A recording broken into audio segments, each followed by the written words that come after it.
Silent retreat. Ah, Yeah, something new. okay. So they can watch us. Yeah. So what is the reason why we did not record any episode? We abandoned our people that are waiting for us for the episode. They cannot, I mean, they cannot even go on with their normal lives without us. Holidays. Our holidays. Everyone's on holidays in summer. Oh, yeah? No? Oh, good, good. Good to know. That you're on a holiday. Yeah, I didn't know. I You didn't feel realize. the difference between real life and No, holiday? no, No. Hmm. no. So, Because we are always on holiday, more or less. yeah, life can be like that. So, but now we are actually going to be reading a little bit more. Okay, please. Yeah. Maybe we have to, for a moment, talk about what happened last time because it's so long ago. You were fed up with life, and so you said, Because I never had holidays. because you never had But holidays, you had that to was work the so hard. problem. And went to the healer, and you said, I will do whatever the healer tells me to do, but what I would really like is to learn from him. And then the healer was, well, based on the Christian faith, or Christian, he sent you to the Like Muslims. Ronaldo. Huh? Like Ronaldo. Cristiano. Yeah. Okay. Okay, no problem. Then he sent you to the Muslims. You had to go back to. I had been there before, and he said, well, there that man touched you, and he's the one who can produce it for you. So he sent me to Turkey. Yes. And so you converted the small little Renault 4 into a camping car so that you, your wife, and your little son could sleep in it and travel in it. Yes, very beautiful. That was a car we ran over the old man, the blind man. Yeah, that was also in But the that last was episode. the blessings of the old man. That we could go with that thing to Turkey. Nice journey.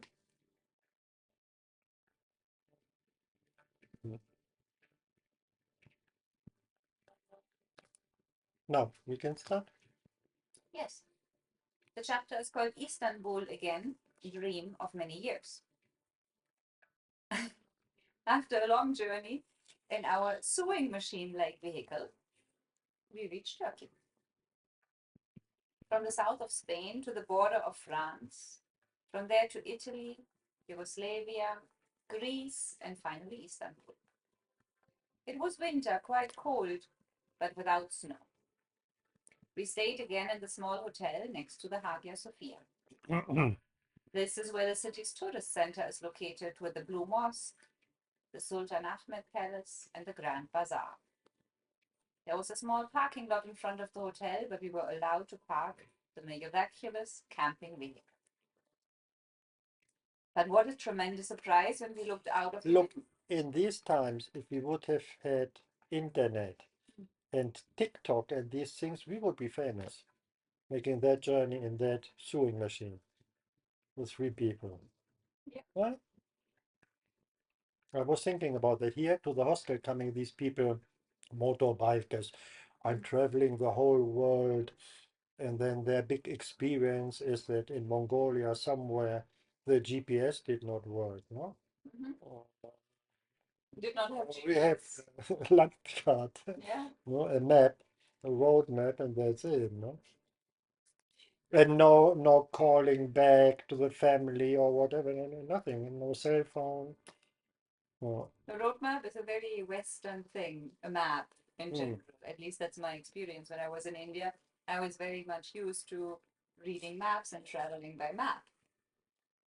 Because when I went to India for the first time, there was no smartphones. mm. Didn't exist. But they also didn't have maps. Or even if they had maps, they didn't know how to read them. So Even better. what I had to learn is to give instructions and follow instructions based on landmarks. You know the Mm. banyan tree? That's where you take a right and you Mm. go until you find the supermarket, the supermarket, and then you take a left over there. And then there's that red building, and over there, that is where we meet. Try that here in Spain. Yeah. You ask where's the train station? Down there. You walk and walk and walk, no train station. You ask the next person, no, up there. And they are never able to say, look, there's a pharmacy, there's a traffic light, there where the pharmacy is, you go to the left and then you come to a shop or whatever, you turn right. No, no, no. Down there. Different Different. culture, different Different. approaches, no? Yeah, Spain is different. Tell them a moment how nice it was. You went to flamenco, flamenco, but not flamenco in a cave, flamenco in the countryside. And Yes, how you were impressed by these gypsies, by their love and beauty. absolutely. It was a flamenco festival as part of a summer fest of the next village, 1,000 people. Again, a village that is not very well known, not very touristy, not very pretty. And in the square, they had put up the stage. And so you have the stage, and behind it, you have, the normal buildings of the village with the electricity lines going by. Behind the guitarist, I could always see the no parking signs. So that's the ambience. But the square was full of people. The whole village came together, and the performances were, wow. It was, well, flamenco generally touches me. Mm, but the feeling was very special. It was like family, like a tribe. The interaction between the artists on the stage, but also the audience going ole, encouraging them to give more, and And you, words and you told express. that some people from the hostel went to, and they didn't get the point that you do not dance to flamenco.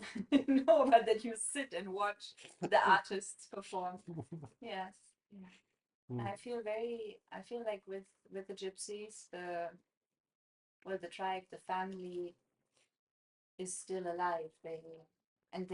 There's so much of love and appreciation for each other, but also for the art and for the expression, how everyone brings it out in their own ways. There's no competence, no, not Competition, you mean? competition. No, not at It's all. encouragement of They each other. love to see the other person dancing or playing the guitar, the flute player, what? Oh my God, this is the first time that I saw flamenco with flute or heard it. It was so subtle that you almost couldn't perceive it. Maybe he was a beginner. Lower the volume. No, it was very beautiful. It was so subtle. It just fit in. There was nothing was standing out in any way. It just flowed and fit in. Yeah, and you say family or tribe, but it really is the family. It's like the Juana Bichuela Nieto. Nieto means grandchild, grandson. And so that is his name, because he's the grandson of one of the most famous flamenco guitar players ever. It's just the way, yeah. Wow, it was absolutely. Yeah, what means habichuela? You tell me. Green bean. Yeah, I know this. I know the vegetable. No, yeah, Yes. that's the name. Because maybe it's a nickname, as most of these people, they have a nickname, and maybe the father of the grandfather had a big garden and was planting these Green green beans. beans, and then he's habichuela. Yes. Mm. Mm. What is it here in the village that the gypsies are called? You said that was also based on their last name.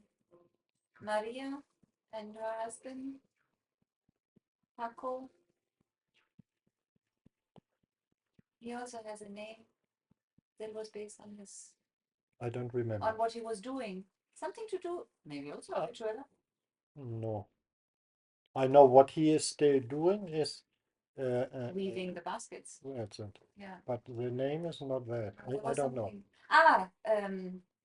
Garbanzos. Garbanzo. Garbanzo, that's it. Los garbanzo. Garbanzos on chickpeas. No? Chickpeas, yes. So that's coming from somewhere, from the parents or grandparents or whatever. It is still alive. We had one family. There was the grandfather, when he was a little child, he couldn't pronounce I don't want, which is in Spanish no quiero, no quiero. So he said natero. So the whole family until now they're los natero. Claro. Because he couldn't pronounce that word and everyone was laughing about that. And so until now they are los natero. And this lovely older gentleman that we know, whose nickname is Chocolate. Chocolate. We cannot say this here what it means. No, because we always hold back. We're very Yeah. prim and proper here. So chocolate means here in Spain means hashish. And his whole family, they are called Los Chocolate. Because supposedly when he was young, he was a hippie and all these people were dealing. No, they are Los Chocolate. No problem. And he insists on still being And called he that. said, I once said to him, Pepe, which is his real name, he said, no, you call me Chocolate. Now we hear a little bit about Istanbul. Yes, See. Istanbul. We go to Istanbul very soon. Yes. Yes, there will be another break. Yes. We can take some device and in front of the Bosphorus we make some filming. We could. Okay, go. But what a tremendous surprise when we looked out of the window the next morning. Everything was white and quiet. No car, bus, or tram, and only the occasional person fighting their way through the heavy snow. 1 meter of snow fell in Istanbul in one night. It was 1 meter. 1 meter of snow in one night. The little sewing machine had disappeared under the snow. I like that sound. When I was still lying in bed in the morning in Germany, I knew when it had snowed because it is so quiet. It's a different sense. Well, and Istanbul is full of life and noise everywhere. Nothing. I had that once in New York City. Mm. In a snowstorm. Juno had a name. No public transport, no cars, no taxis were allowed out. And I was walking in that whole area where there's all the musicals. So all of the lights were still on, all the advertisement, but no sound. And it was all quiet.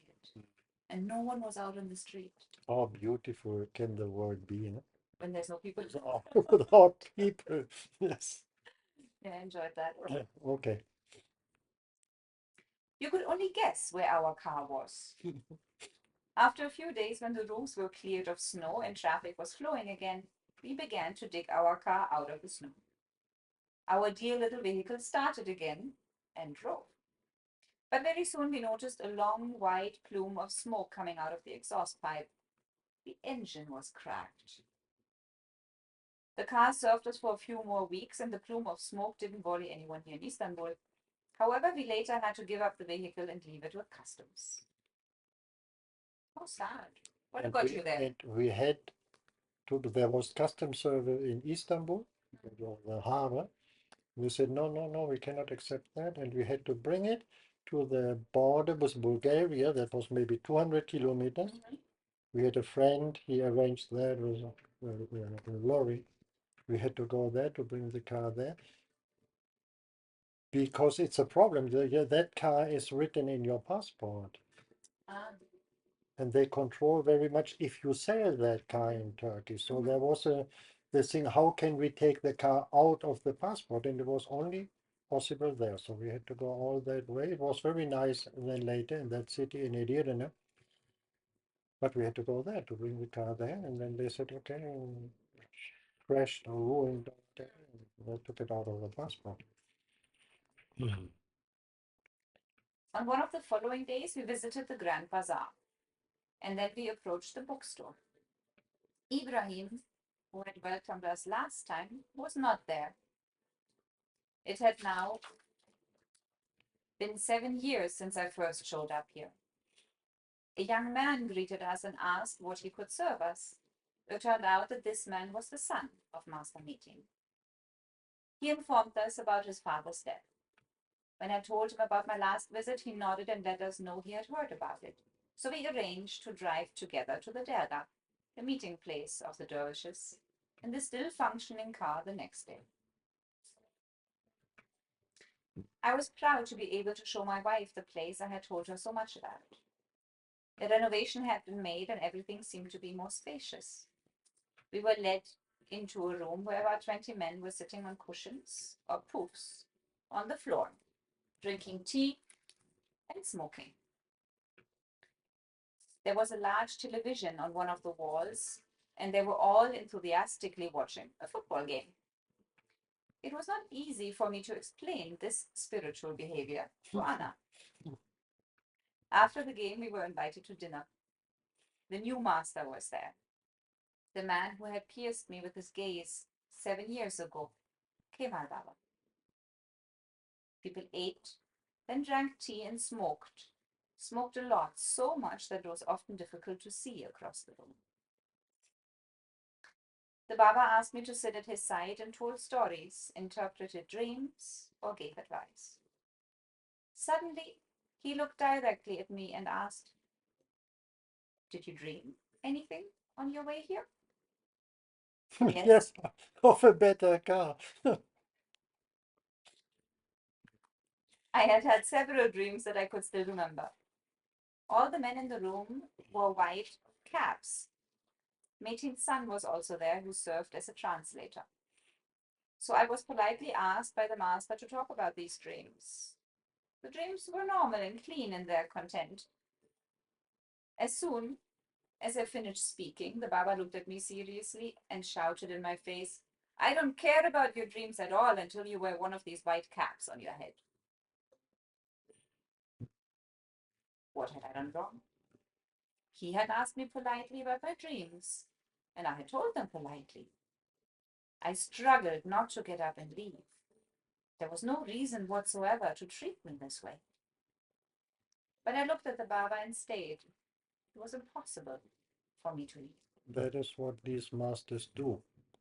If someone is coming and they perceive that the person has something to offer, they immediately put the person to a test. they or they can stand it or they cannot stand it. If they cannot stand it, they will go. And if they can stand it, then it will start. No, that's immediately like going very harshly against your ego. Mm. And you say, well, what have I done to that guy? I mean, well, why that? No, but then it's this connection that does not allow you to leave. You cannot. You cannot. You say, okay. It certainly wasn't as harsh as this, but I remember meeting you for the very first time. I know I will not tell you what was your test here. I will not tell what it was, but you did it. That was maybe a teeny weeny little one, the very first time we met, because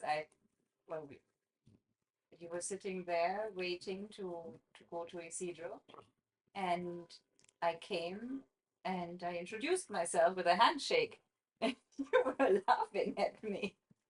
You were like, "Oh, okay, so this is what we do," and you actually did take my hand, and you said, "Okay." Mhm. But that was like an immediate rejection, like an immediate like, Who is that fucked up guy? no, you, me, like who is that fucked up girl giving a hand? What is this? No, And but which world what is she you living? then think, why is Huh. that happening?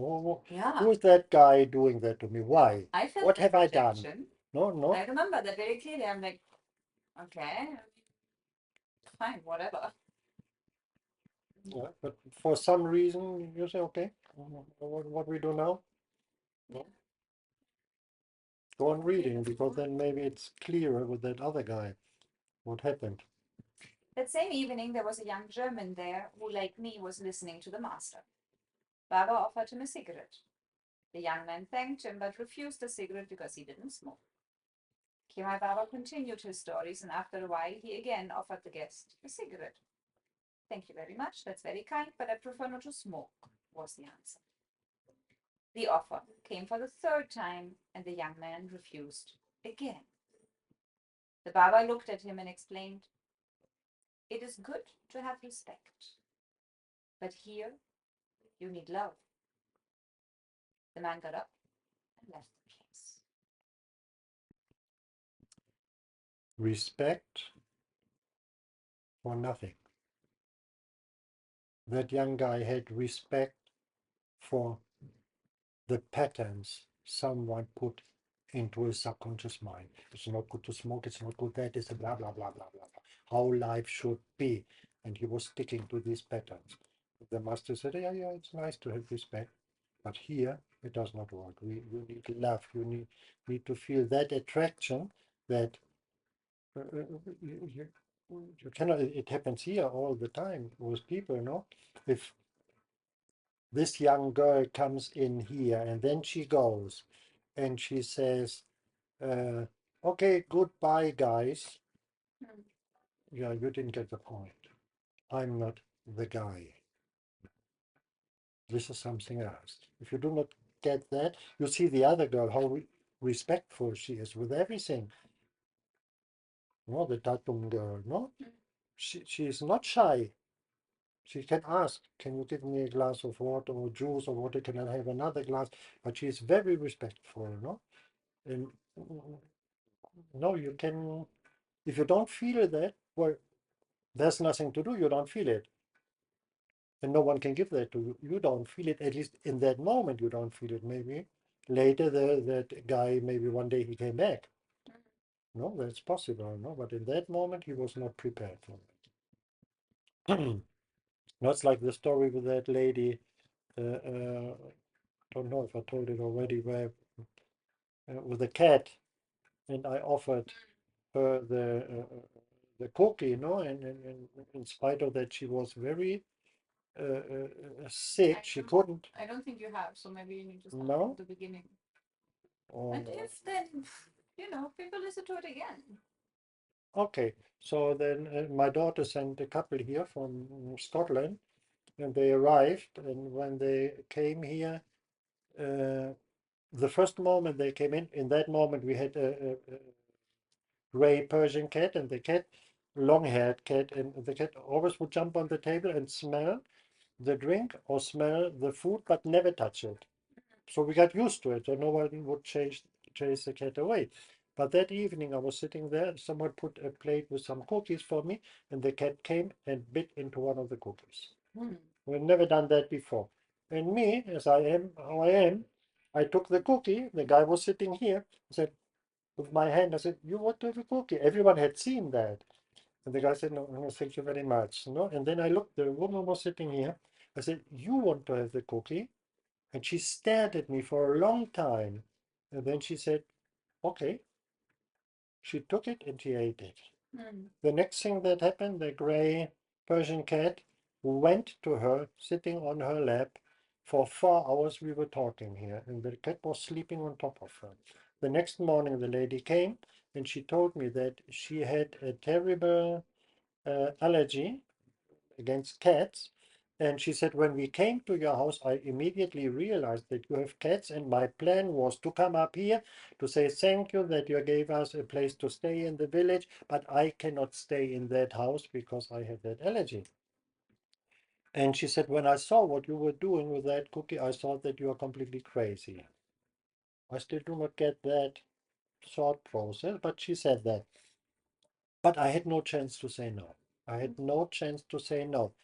And she said, and then I was waiting for 4 hours for my asthma attack to come because it was very severe. And she said, no, it's gone. I'm healed. And then the guy came and said, oh, I have a problem too. And I said to him, well, yeah, and I offered the cookie to you and you rejected the cookie. You didn't want. And they told me that they wanted to go to Morocco. And I said, okay, you go to Morocco and I'll give you an address for a lady, a friend I know there. She's a holy woman. And maybe she can help you. And I said, so what is your problem? And he said his problem was that his neck was shorter than normal. No, and so he could never sleep the whole night. He would wake up, he couldn't breathe, he couldn't work, and blah blah blah. So I said, okay, go to her and maybe. And then he started with his mind. No, that's not possible because I don't speak Arabic and I cannot explain my problem. I said, you don't have to explain nothing. She will come out of the house, she will welcome you, and you just make like that. Say hello and make like that. She will understand. Even she knows before you arrive there. But I didn't tell him because he cannot get that point. So they went to Morocco. When they came back, I asked him, and he said, yes, we went there and we came in and I said hello and made like that.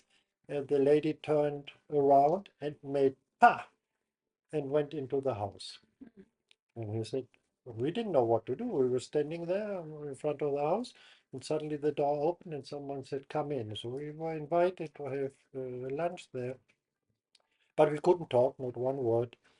And after lunch, then we said, okay, yeah, thank you, we can go. And they said, yeah, yeah, okay, you can go. And then the lady came out of the house behind him and scratched him here on the neck. That's her way of healing.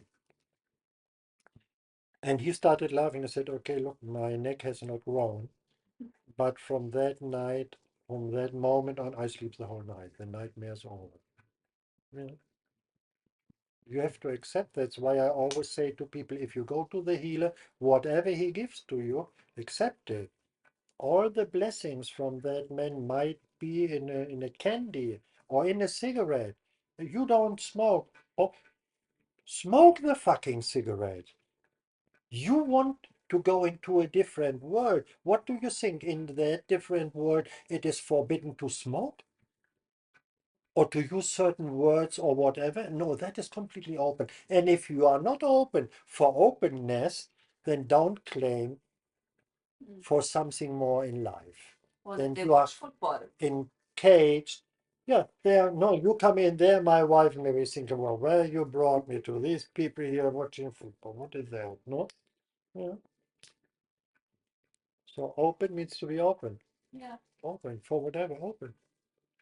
When I was, we spoke about that briefly, but when I was in London at the end of last month, there's something that occurred to me really strongly that three things is what I want for myself, what I'm looking for in other people, and what I feel would really make a difference in the world: openness, acceptance, and curiosity. If you have that openness to, and the curiosity to find out more and to just accept, I mean, people are The different. adventure. No? No? Yeah. Life is an adventure. So observe the adventure. No? And well, if you see it coming and it's really bad, then you say no. It's okay. Then don't come. Oh no, you have to feel this love. And no, no, no, no. Sorry, we're not. No. But if it's not like that, no. But it only it happens. I mean, I could have left the Derga at that moment, and I really don't know. It was not on purpose that I said, no, you will stay because you read in a book that can be a test from the master and blah blah blah. No, It's a feeling. it's a feeling, and you cannot like that lady. She took the cookie and ate it. And that was poison for her. And that is when I say the only example for unconditional love, I would put that lady because it was poison for her and she couldn't avoid it. No, every love, everything is conditional. She didn't know what will happen with the cookie. She just said, okay, I will do that. She couldn't prevent it. That is unconditional. All the rest, even the love for our children, it's always done because we want to feel good. I give some money to the beggar because I cannot not give it because I would feel bad. So of course the beggar takes advantage, but I take advantage. So it's conditional. Okay? Okay. Yes. Well, then maybe 7 years ago, you weren't ready, no? What? That other master, I like very much, a Turkish man living in America, came in closer contact. And when I came back after 7 years, he said to me, so you lost 7 years? And I said, well, maybe. but also maybe I needed them. I needed to break down completely. Maybe if the first visit, something like that would have happened to me, I would have stood up and left the room. Yeah. Well, and no, that glance from that man had to work for 7 years inside and prepare me for that step. And by that time, he was the master. So you became, well, okay, we read. No? Okay, read. We also met a Dutchman that evening. He was already a disciple of Baba. He had taken the master's hand, as it was called here, when someone asked the master to accept him as a dervish, and the master accepted him. Hendrik was his name. After the ceremony, Hendrik asked me if I was willing to learn something useful. That's why I'm here with the master, I said. Yes, yes. I mean, learning something that can help you in your daily life, Hendrik added. It turned out that he made a living making stained glass windows and lived with his wife and children in the suburb of Istanbul. The small village was called Schengelköy? Yes, muy bien. You will see very soon. Cengelköy. Schengelköy. Köy is village. And was on the Asian side of the Bosphorus. We soon found a house to rent in this town, and I began to learn the art of making stained glass windows. We visited the Derga together several times a week, and Anna and I also took Baba's hand. One of the first things my master told me was, you should sin every now and then. I thought. But just wait a moment, I tell you something from Hendrik. So we were working there, and he said, yeah, you know, the official Islamic teaching, which Sufi don't follow, most of them. So the official Islamic teaching, they say, if you look at a woman, the first look is okay because you cannot avoid. I mean, you see that person, but the second is coming from the devil, insisting, you look again at her, look again. And he said, so the first look I do for quite a long time. So that is a Sufi way of dealing with things. With a lot of humor. With a lot of And humor. honesty, no? On honesty, What and you that's always it, say about that's it, no? being transparent like a glass of water. Yeah. So your master said, you should sin every now and then. I thought I had made a mistake in the door. From what I understood, this was a place where one learned spiritual behavior. I did not know what to say. The Baba looked at me with his loving gaze. There is no one in the world who is good, completely, 100% good. You have to realize that. Then you can stop pretending to be good. Mhm. That's Yeah, and that only intense, can no? touch you if you have that feeling for that person. If not, it's an intellectual saying, say, oh yeah, interesting, yeah, and forget about me. No, no, that person touched you, and that person says something to you, and that will go inside and change you little by little. Hendrik had an order for 2 huge arched windows. The client was a well-known chocolate manufacturer, one of the richest men in Turkey. But real chocolate, Real. not hashish. He was not a dealer. Okay. Chocolate.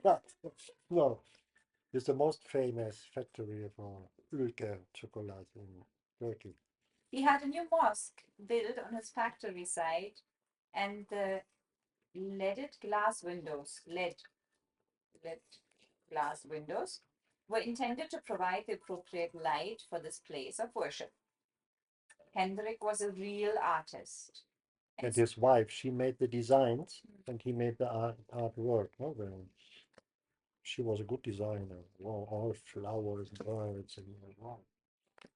And so was his wife, Nadia.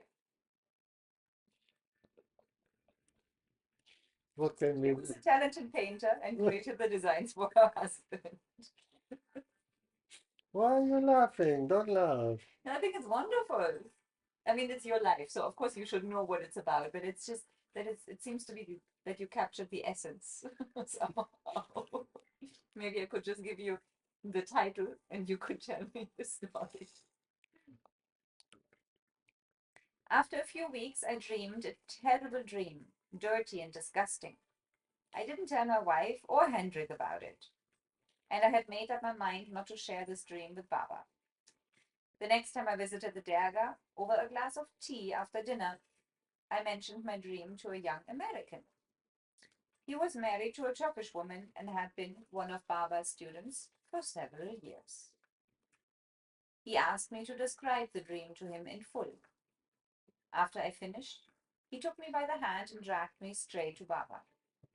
The young man spoke perfect Turkish and told the master my dream, while I didn't know where to look because of shame.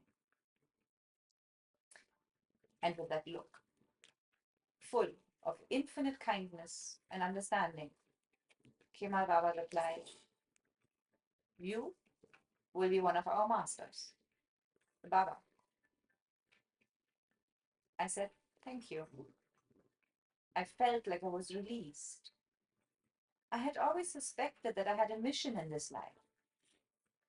A few years earlier, I had been asked to stay in a rural community to act as a guru for all the residents there. At that time, I replied, "I know that I was a born leader, but I have no idea where to go. Someone needs to confirm this and point me in the right direction. If I would accept your offer, my leadership would be based solely on my ego." Yeah, would not be better as yours. And I got it confirmed when I was very young from the teacher who said to my mother, "You know that your son is a second Adolf Hitler, but that was not the right direction." That was not the right direction, yes. Another evening, I asked the Baba why I always burst into tears when I said goodbye to someone, even if I had only known that person for a few hours. "And what happens when you say goodbye to someone that you really love?" asked the master. I was speechless. Would it be possible that I didn't love anyone? The Baba instructed me not to ask any questions. His teachings to me were not based on words. He explained, "Whatever you need comes to you, and whatever does not come is not for you."